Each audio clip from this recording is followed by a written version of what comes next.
in some of these capacities, what would it be? What would you be doing, or what have you done in your project to be able to claim competence?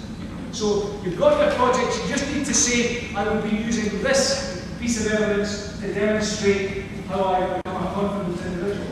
Yeah? So think back to your current experiences of claims for competence. You might just want to add in if you don't have it already.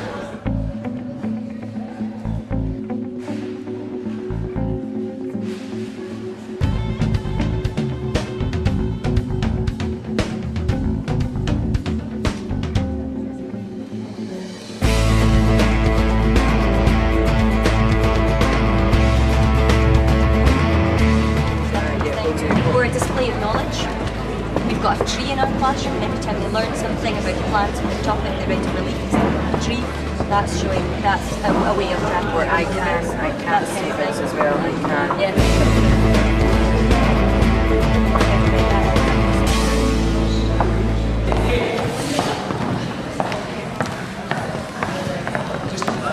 That group just finished there just now, as long as we've just got one ear on what I'm saying. Okay.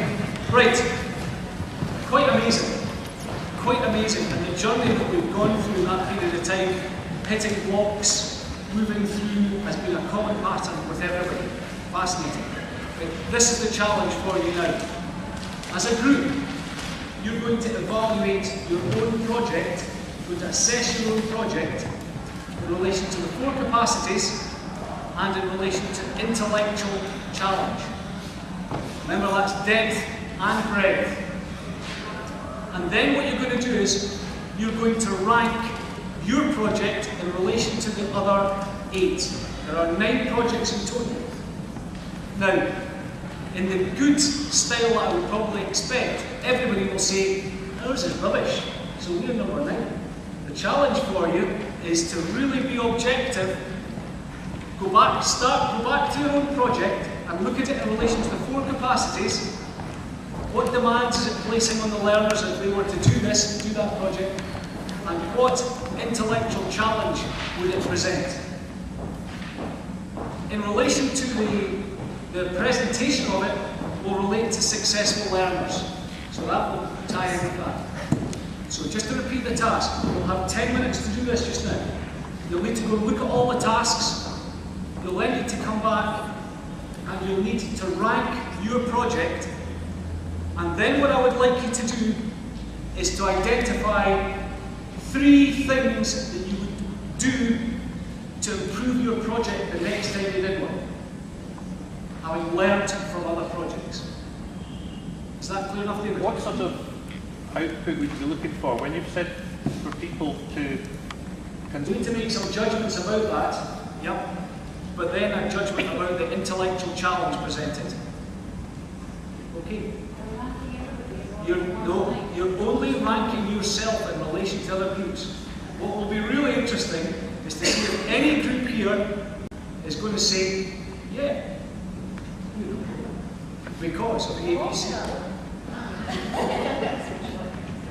And if anybody ranks themselves as number 9. Okay, let's go.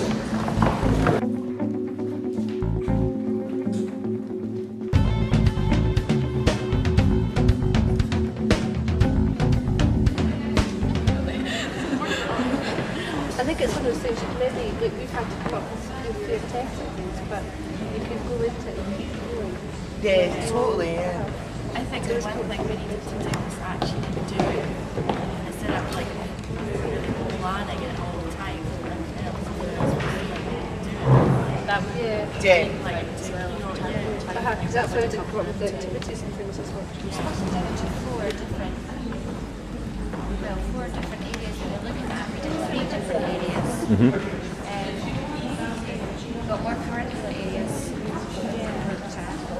We were trying to make our score. See, we felt ours was just getting broader. We had, but the first question we had all the curricular areas, didn't we, just about, and then we thought, no, that's too many. This is nice and specific and approachable. It's well laid out, isn't it? It's like, it's easy to see, it's clear. This is nice and specific. well thought out. It's well thought out, and you can actually take this project and do it. Because ours is so huge. Never ending. Do you think yours has got more breadth than this? Ours has got a lot in it, a lot of curricular areas, not just science. It's the more focused kind of question. Yeah, very interesting. Ours is very little science in it, which makes it more never ending. Yeah. We had about 10 questions. So it'd be quite a good research topic to do because there's so much you can find out. There's a lot of things to find out. Some of the other ones we've looked at, they've already written all there is, because they already knew it. But this one you could really go to town researching it. Who do you think wrote it? Who do you think wrote it? What specialisms do you think the people had who wrote this? Do you think that has a role to play in it? Just helping people, basically. Yeah. Sounds like PE students, but it's not PE teachers. Was it PE teachers? No, it was primary teachers who knew nothing about PE. And I'm wondering whether that's the release that allows them to get away from what you're talking about. It's people that are just interested in sports and whatever activities, getting out there and doing stuff and live a healthy lifestyle, so they're able to look at that. But it's not a little bit too wide though, because you've got what sports, you could endless amounts of sports, they've just narrowed it down. They've picked a few sports. On 2 sports. But yeah, we always say that. Pick 2 sports, what else is better than that? But The only problem with that question is it depends if we're comparing 2 sports, is one healthier than the other. It depends on the person doing it and their the level that they're doing the sport at and the level of commitment to doing it as well. So it's quite a hard research question. It's a bit too broad. You need to be more specific.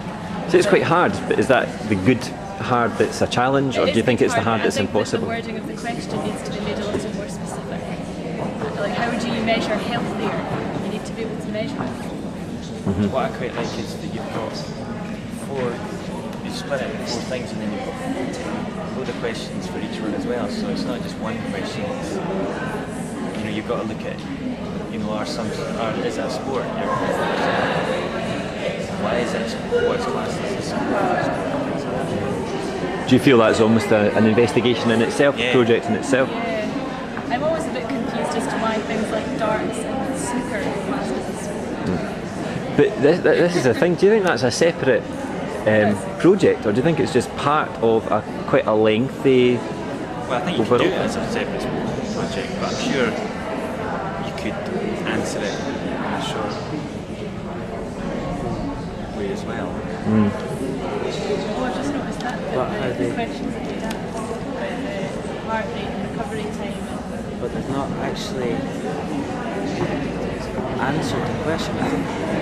Do they need to? I thought the purpose of this was to get some sort of conclusion out of it, but they've just kind of opened up just to a million questions. There's not. It's just where my mind works. I need to have kind of answer at the end of it. Whereas that's just giving you a million more questions where you had to start with. Beginning to get an idea of where yours rates by comparison? It's quite hard to do that. Yeah, just because they're all so different. You can't really say, well, that's better than that because it's different.